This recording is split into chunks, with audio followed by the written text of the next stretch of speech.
Reka mbasuhuze mwe mwahisemo gukurikira ibiganiro bya televiziyo Rwanda, mbifurize ibihe byiza, mbifurize kugubwa neza, ariko by'umwihariko mbaha ikaze mu kiganiro Impamba y'ubumenyi. Reka mbere yo kwinjira mu kiganiro Impamba y'ubumenyi, mbabwiriye inkuru, hari benshi bayizi, hari benshi bayize mu mashuri, hari benshi wenda banayumvise bayivuga, ariko uraza kumva impamvu ariyo mpereyeho. Umukobwa witwa Bwiza bwa Mashira, ngo bajyaga bamusingiza bakavuga ngo ni bwiza bwa Mashira budashirira nirongorwa, abo bubongeyeho kwabo ngo uw'abasore basoma barondereza ngo ubwo bwiza butazashira bakazicwa n'inyota.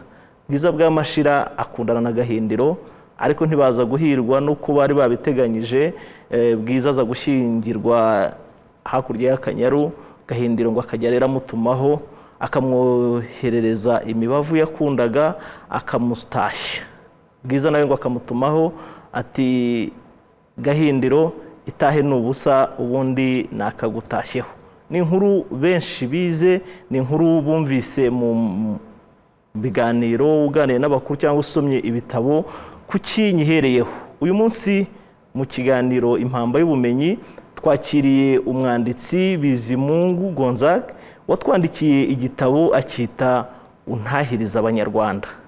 Turaza kuganira kuri izi ntashyo Gonzague yanditse, turaza kuganira birambuye ku muzingo munini w'igitabo yatwandikiye, akagiha uyu mutwe ugira uti Untahiriza Abanyarwanda, agiha umutwe muto yise ngo Umutongero n'Imitsindo. Gonzague, turakwakiriye mu kiganiro Impamba y'ubumenyi.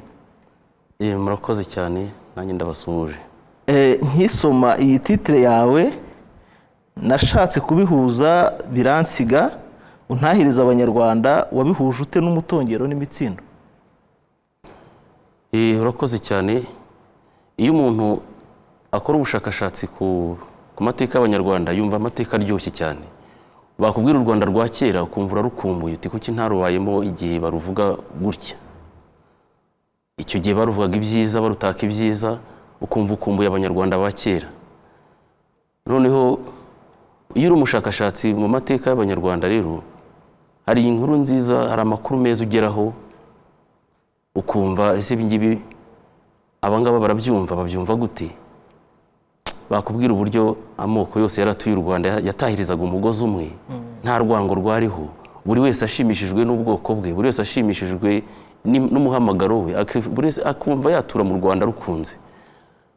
Ariko ugasanga binyuranyije n'ibyo uyu munsi tubona, usanga ntawe ukitaye ku Banyarwanda, ntawe ukitaye ku bindi. Ibyo bivuze by'Umutongero n'Imitsindo rero, cyane ko buri bwoko bwose bufite uko Imana yabutongereye, bufite n'imitsindo yabwo. Iyo uvuze ubwoko bw'Abanyarwanda, ubwoko bwitwa Ubunyarwanda, ubw'Ubunyarwanda. Noneho hakazaho n'ukuntu bigenda babugabana, hakazamo icyiciro cy'ubwoko bwo hasi, Abahutu, Abatutsi, Abatwa, nanone bakongera bakagabana, hakajya Abanyiginya, Abega, bakagenda bagabana. Ariko ubwoko buriho, ibyo se n'ubwoko, ibyo uko bivuze, ibyo byiciro uravuze uti ni ibyiciro, urangiza uti ni ubwoko, ibyo byari ubwoko. Nabyo twabyita ubwoko kuko mu Kinyarwanda cyacu dukoresha bavuga ngo ni ubwoko bw'Abanyiginya, ni ubwoko bw'Abega, niko tubivuga, ni ubwoko bw'Abasindi, ni ubwoko bw'Abazigaba. Ariko hari ubundi bwoko nanone tuvuga tuti ni Abahutu, n'Abatutsi, n'Abatwa, tukavuga ni ubundi bwoko bw'Ubunyarwanda. Bikomeza kwitwa ubwoko uko tubivuga, bikomeza kwitwa ubwoko. Ariko ukavuga uti ni ubwoko bw'Abanyarwanda, ni ubwoko bw'Abahutu, ni ubwoko bw'Abatutsi, ni ubwoko bw'Abanyiginya, ni ubwoko bw'Abega. Ariko byose bikaba ari ubwoko. Mu gihe mu Rwanda rwa kera buri wese yashimishwaga n'icyo ari cyo. Agashimishwa nuko ari umutwa, agashimishwa nuko ari umushingo, agashimishwa nuko ari umusindi, bikamushimisha kubera ko yabaga akenewe. Buri bwoko bukenewe. Niyo mpamvu navuze nti Untahiriza Abanyarwanda, nkavuga muri icyo gitabo nkavugamo buri bwoko na dukeya yenda baba bafite by'umwihariko abandi badafite.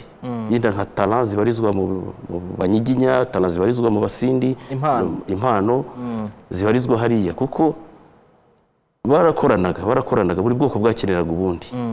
Niyo mpamvu nahisemo ngo Untahiriza Abanyarwanda. Ariko nanone ukavuga ngo amateka nakoresheje ni inzira idasanzwe yo kumenya, n'urwego rubavuga ngo rw'abanyamihango, buri wese akagira umutongero we w'abasindi, akagira umutongero w'abazigaba, akagira uko abantu bakoranaga. Ni ibintu byiza cyane kuko iyo umuntu abigiyemo yumva ari ibintu byiza cyane, akavuga ati rwose u Rwanda rwa kera ndarukumbuye, nkumbuye umunyarwanda, kandi naho uzamubona uzamuntahiriza umusuhurize, ndamukumbuye. Igitabo untahirize abanyarwanda rero, twumvise izi ntashyo za Gonzaga, twumvise abanyarwanda yatashyaga bari bo, ndetse twumvise imvo n'imvano y'izi ntashyo. Gonzaga, reka mpere ku rupapuro rwa nyuma, aho kugitangirira ku rupapuro rubanza. Narebye ibitabo wifashishije wandika iki gitabo, nsanga ku ikubitiro rwose ku ntangiriro y'ibitabo wifashishije Bibiliya ntagatifu. Iki gitabo washyize ku isonga wifashishije Bibiliya ntagatifu, uyihuza n'imitsindo n'imitongero by'abanyarwanda, bihura bite? Ni ngombwa iyo umuntu akora ubushakashatsi, Bibiliya ikunze gukemura impaka ku mateka y'abantu, kuko ntabwo Bibiliya yandikiwe, buriya baravuga ngo yandikiwe Abayisiraheli, ariko ntabwo ari Abayisiraheli. Buriya Bibiliya ni igitabo kireba abantu batuye isi yose, kuko no mu mpaka zivuka akenshi biyambaza Bibiliya kuvuga ati ese ibyo bintu biri hehe, hari ahandi byabaye? Nta kuvuga ngo rero niba byarabayeho mu Rwanda turareba ese no muri Isiraheli byabayeho, niba byarabaye muri Isiraheli no mu Rwanda byabayeho, kuko hari abibeshya bavuga ngo ni Imana ya Isiraheli, ariko ni Imana ntabwo Abisiraheli ari umwihariko, bafite Imana y'umwihariko wabo. Ni Imana mu bantu, ni Imana mu bantu, uko bigira umwami yabyanditse. Impamvu umuntu yifashisha rero Bibiliya ni ukuvuga tutese icyo kintu kigeze kiba ahandi hantu cyangwa n'umwihariko wacu, kuko iyo amateka niba yarabayeho mu Rwanda ariko akaba yarabaye no muri Isiraheli yaranditswe muri Bibiliya, wumva ko atari umwihariko wanyu, ko ayo mateka muyasangiye n'abatuye isi yose. Reka noneho twinjire mu gitabo, reka tujyane ku rupapuro rwa 95. Kubera ubunini bw'igitabo cyawe nagiye rwose nshaka ko turi buze kukinjiramo tukakijagajaga niba iyo mvugo ikwiye mu gusoma igitabo, ariko turakizenguruka. Iki kintu wise ngo ububasha bwo kurangiza imihango. Yego. Imihango ya kera ndetse n'imihango ya none, ibyazanywe n'amadini cyangwa se n'amatorero mbyite gutyo, wabihuje uti? Ibya kera, imihango y'ubu ngubu y'amadini n'amatorero, muri buno bushakashatsi bwawe muri iki gitabo wandika untahiriza abanyarwanda, wabihuje uti? Ni ngombwa kubihuza, kuko ububasha bwo kurangiza imihango ntabwo wafata ububasha ngo nanjye nzabikora nta wabiguhaye. Ugomba kuba warakorewe imihango yo kurangiza ubwo bubasha. Niba nk'urugero twavuga, yenda natanga urugero, niba baguhamagariye kuba umuherezabitambo, ntabwo yenda ujya kubyiga. Amasomo wiga mu ishuri ni make cyane kuruta uko bakuramburiyeho ibiganza. Urabyiga, ariko hari uburyo bahererekanya ububasha bakoresheje kuramburaho ibiganza. Amagambo avugwa bayita umutongero, niko bayita amagambo avugwa yo guhana ububasha. Bo bagatanga urugero muri gakondo zacu, mu miryango yacu, iyo umuntu bamutoreye kuba umukuru w'umuryango, hari ibyo agomba kuzuza. Icyambere cyo nuko baba bamufitiye icyizere, noneho bakamuha inshingano zo kuzarangiza iyo mihango. Iyo batabikwemereye, ntabwo akenshi iyo batabikwemereye nabo bikorera baragusuzugura, ntabwo babifata nk'ukuri, bavuga ati ibyo wabihawe ninde wabikwemereye. Niyo mpamvu rero kugira ngo urangize imihango, hari umuhango ukorwa wo gutanga ububasha bwo gukora iyo mihango n'ubundi. Bakagutongera bati, no muri Isiraheli no mu gitabo cya Bibiliya na Musa, kugira ngo ayobore imbaga, bavuga ati ndaguhaye umwuka wanjye kugira ngo rubanda kumvire. Ndagira ngo uhamagare Josué, uhamagare kanaka aze umurangirize imihango, umugabanyizeho umwuka ufite, noneho abone kuyobora imbaga y'Abayisiraheli. Niyo mpamvu rero nabihuje no muri Isiraheli, nasanze no mu Rwanda n'ubundi ari kimwe, kuko kugira ngo ukore imihango runaka ugomba kuba ubyemerewe, atari ukuvuga ngo uyishyizemo ku ngufu. Ibintu byo kurangiza imihango ubijyamo mu mahoro, ntabwo ari byo gushyiramo ku ngufu cyangwa se ngo bikore kubera ko ubumva ubizi wabishobora. Kabone nubwo waba ubishoboye, ariko ugomba kubyemererwa. Ese Gonzaga, iyo tuvuze imitongero, tujye kuri iri jambo ubwaryo n'imikoreshereze yaryo n'uburyo abantu baryemera. hari uvuga ati ibi byo gutongera ni ibyo, cyangwa se nkoresha imvugo ni igipindi, umuntu agutongera ibintu ngo bikazagufata, ngo nyogosenge yakuvugaho ibintu bikazaba. Mu kuri mwe mu bushakashatsi mukora, ibi bintu by'imitongero birakora koko? Birakora cyane, birakora. Nubwo hariho uburyo twita yenda kuba hari iterambere, ariko umutongero urakorwa. Ariko umutongero ufite abawukora, ntabwo ari umuntu wese. Kuko nanjye icyo kibazo nakibajijeho, ni gute umuntu avuga ibintu bigahama, bikabihame, bigafata, n'Imana ikabyumvira, undi yabivuga ntibikorwe, ugasanga uriya arabivuze. Nk'ururimi nk'uyu munsi tuvuga umuhanuzi Magayane. Kuki Magayane yavuze ibintu bikaba? Ese njyewe uyu munsi mbivuze byaba? Dutandukaniye, si umuntu kimwe nanjye, ariko afite aho bikomora, afite uwabimutumye kubivuga. N'uvuga ngo nyogosenge agufiteho ububasha, ababyeyi bawe gufiteho ububasha. Iyo umubyeyi rero agufiteho ububasha, ashobora kugutongera ibyiza cyangwa gutongera ikibi. Ibyo bintu bibaho no mu mihango yandi y'amadini. Ujya kubatizwa kuguha izina, iryo zina ntibari gutongera, bati bajya baguhamagara Marcel, bajya baguhamagara de Gonzague, bajya baguhamagara, nabyo no kugutongera. Iryo zina baba bari guhaye ko ryo uzitwa. None gutongera bwo yenda babivugaho kwinshi, buri wese akabivuga uko abyumva. Ariko njye nagerageje kubihuza n'imyemerere ya Gikristo, kuko arabavuga ngo mutongero ngo ni ibintu bijyanye n'ibintu byataye igihe, ariko ntabwo byataye igihe. Abashatse barabikoresha, uwumva ko byataye igihe, icyo gihe ntabwo abikenera, ntabwo abikoresha. Waranditse ku rupapuro rwa 242 urandika uti icyubahiro cy'imihango. Iki cyubahiro cy'imihango cyahozeho, 200 kiracyahari cyangwa twabitaye uburengo wa mugani? Urupapuro rwa 242 waranditse uti abanyamihango benshi bafite uko bemera ibyo bareba, bafite icyo bita wabyise mu Gifaransa ngo ni la seconde vie, imboni ya kabiri. 242 icyubahiro cy'imihango. Iyi mihango uko yubahwaga kera, uyu munsi icyo cyubahiro kiracyahari? Uyu munsi ntabwo bikiri ngombwa, kuko nanditse ku banyarwanda ba kera. Natangiye mvuga nti ndabakumbuye abanyarwanda bahoze bakoresha urwo rurimi, bakoresha iyo mihango. Uyu munsi yenda bavuga ko ntabwo bikiri ngombwa, ariko hari aho biri ngombwa nanone. Icyubahiro cy'abanyamihango, icyubahiro cy'imihango, kuko hari imihango iba yakozwe kugira ngo ufate inshingano runaka, nta kwivangira mu bandi. Kera impamvu mbivuga gutyo, kera hariho uburyo sosiyete yubatse, nta kwivanga. Niba uri umuntu w'umuzigaba utajya kwivanga mu by'abega, niba uri umwega utajya kwivanga mu by'abasindi. Ubu cyo bita kwivanga ni iki? Kwivanga no kujya gukora inshingano zitari zawe. Barigiraga se ayo moko gakondo y'abanyarwanda, abega, abanyiginya, abasindi, abazigaba, abagesera, bagiraga ibyo bafite bihariye, umwihariko wabo cyane rwose. Urugero reka tuvuge yenda ku bazigaba, nibo uyu munsi bagikomeje. Abazigaba ni abantu bari bafite nk'icyo twakwita umukago ku mashyamba n'inyamaswa.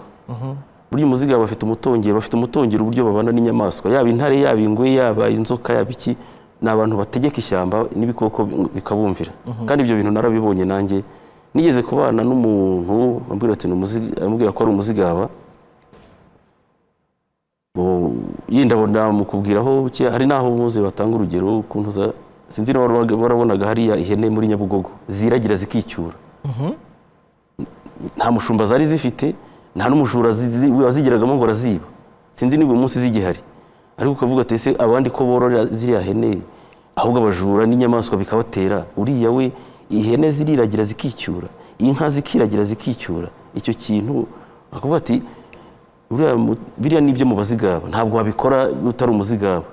Ntabwo rero hari abantu baba bafite ibintu byabo bagenderaho, gakondo yabo, ukavuga uti yenda bariya nk'urugero n'ubwoko bavuga ngo butera umwaku, abungura, abashingo n'abaki bose niyo yawuteraga nabo ibintu byabo ntabwo wabyivangamo. ariko si byo nibyo ubundi ko naganiriye n'abakuru nkaganira n'abasaza benshi bakambwira ko ibyo bintu bitari ukuri.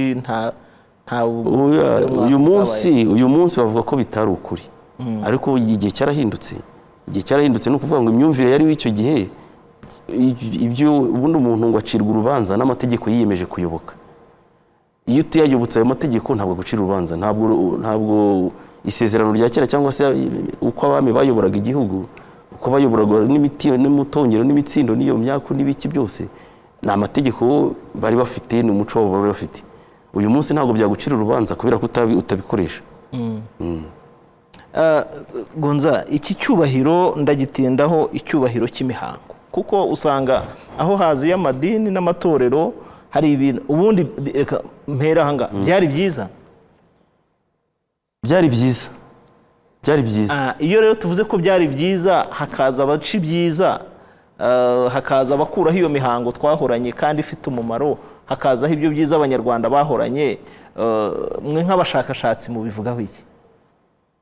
Isi irahinduka ugakurikira uko icyerekezo ifashe.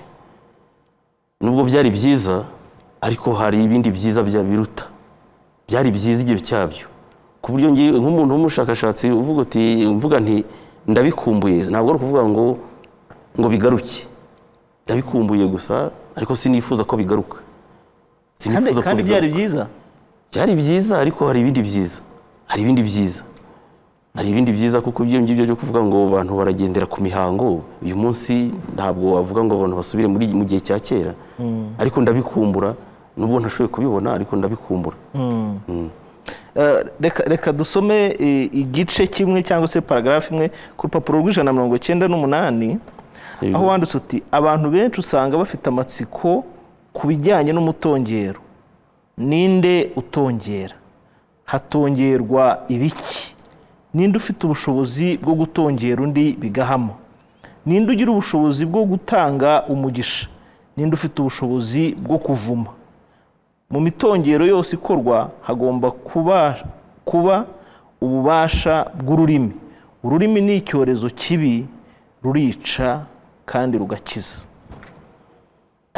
Ibintu wanditse aha birahambaye, birakomeye. Bivugeho. Ububasha bw'ururimi, burya ururimi ni ikintu ngo baravuga ngo ni inyama ntoya ariko ni n'inyama yica. Burya n'umuntu kugira ngo yice undi nuko ururimi rwarangije ruca urubanza. N'ubundi ururimi ruca urubanza. Ururimi abantu bazi, hari umuntu uvuga ngo uwambara neza yambika ururimi rwe. Ushobora kuvuga ijambo kurigarura bikazagorana, cyane cyane no muri iki gihe turimo. Nabwira nk'ababyeyi, ujya ubona ko na leta nabyo yabishyizemo uruhare, biriya bintu byo gukuraho amazina y'amagenurano narabishimye cyane. Kuko hari igihe umuntu yifuza ikintu akacyambika undi atabishaka, yenda yibwira ko arimo gukina. Ariko ururimi, abazi ibibi byarwo, ntabwo ari ibintu byiza. Uravuma umuntu bigahama, ibyo bintu bibaho rwose. Ariko bigomba n'umuhango nawo, hari umuhango wo kuvuma. Nibyo by'umwaku, ntabwo ari umwaku wo kugira, hari abazi kuwutera ku buryo. Ariko ari umugani unyibukije umugani wigeze kuvuga ngo urahena ahandi ishangi barasamo. Igihe abazungu bari binjiye mu Rwanda, noneho abariho mu gihugu bayobora igihugu baravuga ati mugende mubatere umwaku, mubahenere ntibinjire basubireyo. Noneho bagira ishangi bajya ku musozi ngo bahenera abazungu. Barabarasa. Abazungu bakubita bamwe urusasu. Noneho harokotse Mbarwa, abantu bagiye gutera umwaku, hagarutse Mbarwa. No gusubira ibwami isoni zirabakora mu byo bari biyemeje ko bazi gutera umwaku. Isoni zirabakora, baravuga ati urahena ahandi ishangi barasamo. Ntabwo rero ari ibintu bidaterwa umwaku. Hari abadaterwa umwaku birumvikana, hari abawutera, hari n'abatawuterwa, hari abavuma, hari n'abatavumwa. Ibyo ni ibintu nabyo ababizi bafite uburyo babikora. Nanjye nabwo navuga ngo nabikozeho ubushakashatsi, ni ibintu birebire ku buryo udashobora kubishyikira. Ntabwo navuga ngo hari urwego nagezeho, ahubwo niba hari undi wakwinjiramo nawe yabyinjiramo akareba aho yagera. Ariko ntabwo ni birebire cyane, ntabwo wavuga ngo hari uwabikora ubushakashatsi ngo abishyikire, kuko umuntu ni mugari. umuntu uko Imana yamuremye yamuhaye ububasha ubwo bubasha rero hari abatabukoresha ariko hari abazi kubukoresha nanone hari ababukoresha kuko Imana yavuze ngo tegeka isi. Niba Imana yavuze ngo tegeka isi si ukuvuga ko hari ab'isi idategeka. Imana ijya kuvuga ngo tegeka isi ni uko arazi ko ku isi nayo izagutegeka ariko iguha ubutumwa bwo kuyitegeka. Ntihari abantu bategekwa n'isi n'ubundi bagategekwa n'isi, isi ikabategeka ikabakoroniza pe bakabura uruvugiro. Ni ibintu rero byinshi binyuranye bisaba kwibazwaho. Iki gitabo untahiriza abanyarwanda nk'uko Gonzague arimo bivuga ati ni ibintu birebire, ni ubushakashatsi bw'igihe kinini yakoze bikubira muri iki gitabo. Nacyo ni igitabo rwose ni umuzingo utari muto. Wowe ukurikiye ikiganiro Impamba y'Ubumenyi nagushishikariza rwose cyangwa se nkakubwira ngo uzashake iki gitabo ugisome. Ubu bushakashatsi Gonzague yakoze imyaka myinshi, wowe uzicare usome, nzi kuzungukamo byinshi cyane. Uzasangamo amateka utaruzi, uzasangamo iby'iyo mitongero, uzasangamo iby'iyo mitsindo, imihango itandukanye abanyarwanda bahoranye, ndetse yewe n'ubu ngubu bavuga ko hari abakikurikiza. Yababeshye Gonzague? Iyi mihango, iyi mitongero, nubwo tuvuga ngo hari ibyo ngo hari kirazira zavuyeho, hari icyabiciye, iyi mihango n'imitongero ntihari abantu bakikurikiza? barahari benshi kuko ngiye naganiriye nabo barabikoresha, cyane cyane abakibifite mu nshingano. Twavuga yenda nk'abafite amatungo, abahinzi b'imirima yabo. Sinzi niba ujya wumva teyatere zinyura mu runana n'ibiki, abantu bavuga bati nigeze kubaza umuntu ese isambu barayiroga koko ntiyere cyangwa nuko utafumbiye? Arandahira avuga ati isambu barayiroga rwose. Bayiroga gute? Barayiroga koko? Yarabinsobanuriye nsanga birashoboka. Birashoboka. Ese abantu bashobora kuroga abandi inkuba, bashobora kubateza inkuba? Nakoze ubushakashatsi nyura ahantu henshi cyane mvuga nti ibi bintu nanjye ngomba kubyemera, kuko hari uruhande rumwe rubihakana ariko hari abandi babyemera. Mu byaro hari umuntu uvuga ati ntabwo najya mu bworozi bw'amatungo menshi ntabifitiye imitsindo. Ntabwo najya guhinga ibi ngibi ngo mpinge umurima munini ntabifitiye umuntu uzashyiramo imitsindo. Yajya guhinga inzuzi akavangamo n'utundi tuntu tw'imihango, agakora ibiki n'ibiki. Noneho baza kumpa ingero n'urwo rukero yenda hari abo bavuga ngo kubiba bajya guhinga ibishyimbo, bajya kubiba amasaka n'ibindi byose. Bakambwira ko hari abantu babiba bikamera, hari n'abandi babiba ntibimere. Ngira nabo ikiganiro kinini nsanga ko burya ikintu bita ukwemera ni ikintu kirekire. Ubihakana arabihakana, ubyemera arabyemera kandi akabikoresha. Nanone ntiwabimuvanamo kandi abyemera. Burya ukwemera ni ikintu gihambaye cyane. Ntabwo kubwira umuntu ko bitariho kandi we abikoresha bikabaho akabikoresha, ni ushobora kuba yenda twatandukira, ariko niba hari abantu babikoresha barabikoresha kandi bikabagirira akamaro. Ngewe icyo nemera ni uko ibyo bintu bigikoreshwa no muri iki gihugu birahari kandi bifite uburemere umuntu atakwisukira ngo hari amagambo menshi yabivugaho. Ababyemera barabikoresha. Gonzague nk'uko abitubwira yarabyanditse rwose, arabisesengura, arabicukumbura, abitangira ingero nyinshi. Ushobora kuba nawe urimo kubyibazaho uko turimo kugenda tuganira kuri iki gitabo untahiriza abanyarwanda, imitongero n'imitsindo, ariko wasobanukirwa cyangwa se wamenya ibyinshi bikubiye muri iki gitabo ari uko ugisomye. Wose nugisoma ibyo urimo kwibaza, uko wibaza byagendaga, uko byagenda, abakibikurikiza impamvu babikurikiza, byose uzabisanga muri iki gitabo Gonzague yanditse. Reka ntarakomeza, iki gitabo cyawe washaka kukisomera ngo asome ubu bushakashatsi wakoze, asome iyi mitongero uko ikurikirana, asome impamvu yabaga, abayikoraga n'icyo yatumaga bayikora, iki gitabo yagisangahe? Ugize neza. Iki gitabo kubera ubushobozi bukeya nkoreramo ni gikeya hasohotse ibitabo bikeya, ariko ugikeneye yakisanga hariya kuri librairie Urumuri impande ya Sainte Famille cyangwa ugaterefona kuri telefone zanjye 078 545 61 ntabwo ngero yisubiremo nimero ya telefoni ni 078 078 545 545 61 14 iyo nimero waguhamagara igitabo rwose ukimugezaho nkimugezaho rwose ku mafaranga 25,000 25,000 byonyine umuntu akisomera ubushakashatsi bwawe wakoze. Gonza, gushakashaka biravuna ariko gusoma bikatworohera twebwe dusoma ibitabo byanyu. Iki gitabo waracyanditse wakoresheje igihe kingana iki? Wafashe igihe kingana iki wandika iki gitabo? Iki gitabo kucyandika nabanje kugisha inama abantu benshi nabo babakunze b'amateka, cyane ko n'abari n'ababinsabye kuko twagiye tuganira. Igitabo ndagikoresheje imyaka igera ku 10 nyandika. Nta cyandika najya kureba ngasanga ibyo navuze undi arabivuguruje naza kureba, ariko nagerageje guhuriza hamwe, guhuza ibyo abantu badashobora kujyaho impaka cyane, kuko urabona ko byabaye ngombwa ko negera n'abihaye Imana abapadiri. Hariho umusaza inshuti y'amateka, umukunzi w'amateka y'u Rwanda, umusaza dukunda, Padiri Rugengamanzi Jean Baptiste. Uriya n'umukunzi w'amateka cyane kuko nawe ari ibitekerezo byinshi yampaye. Ntabwo ari igitabo kiyobora abantu mu myemerere itagikoreshwa, ahubwo ni igitabo gifitiwe icyizere, cyanyuze ku bantu benshi b'amateka. Kugira ngo gisohoke kinyura mu nzira nyinshi, ntabwo napfuye kugishyira hanze ku buryo umuntu yakibazaho avuga ngo ntabwo gikosoye. Kirakosoye, cyanyuze ku bantu benshi, abo mvuga barabizi. Gusa uwo nahisemo wampaye amakuru afatika n'uyu musaza inshuti y'amateka cyane, Padiri Rugengamanzi Yohani Baptiste. Hamwe n'ibitabo wifashishije. Nakunze gutinda cyane ku kintu cy'umutongero. Ku rupapuro rwa 222 wanditse icyo wise umutongero w'urugendo ruhire.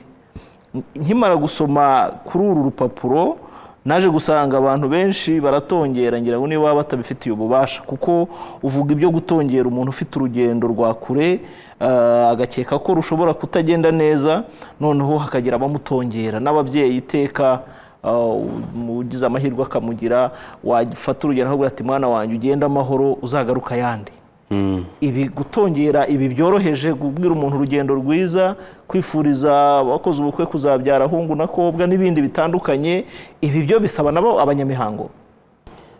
Kubyita umutongero nuko n'ikinyarwanda nacyo iyo umuntu ari mu bushakashatsi ahura n'imbogamizi mu kinyarwanda gikeya. Ururimi rw'ikinyarwanda ntabwo rukize ku magambo yose.